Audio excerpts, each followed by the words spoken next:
Iż-żgħażagħ huma l-futur ta' pajjiżna. Intom għandkom il-futur f'idejkom u tistgħu tkunu verament il-mexxejja tal-futur ta' pajjiżna. Kien b'dan il-mod li l-kap tal-Partit Nazzjonalista, Alex Borg, faħħar l-involviment taż-żgħażagħ fil-politika u saħaq fuq ir-rwol tagħhom fit-tiswir tal-futur tal-pajjiż. Dan meta kien qed jindirizza seduta speċjali tal-Parlament taż-żgħażagħ f'tala istituzzjoni ta' pajjiżna.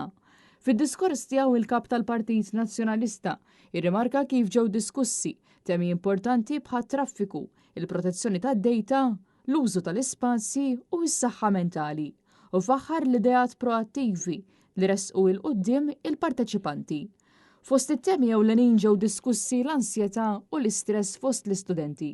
Bil-kap jgħid li għandha ssir aktar ħidma biex l-edukazzjoni tkompli tevolvi u tirrifletti l-ħtiġijiet tal-lum. Fil-Parlament tkellmet ukoll ix-Shadow Minister għaż-żgħażagħ u l-Gvern Lokali Bernice Bonello, illi tkellmet dwar l-importanza li jkun hemm ċentru għaż-żgħażagħ f'kull lokalità fejn fih ikunu jistgħu imorru jqattaw ħin ta' kwalità u jintegraw ma' sħabhom. Hija qalet li huwa id-dmir tal-politiċi li jisimgħu l-ħtiġijiet taż-żgħażagħ u jagħtu il-proposti li resqu din is-sessjoni.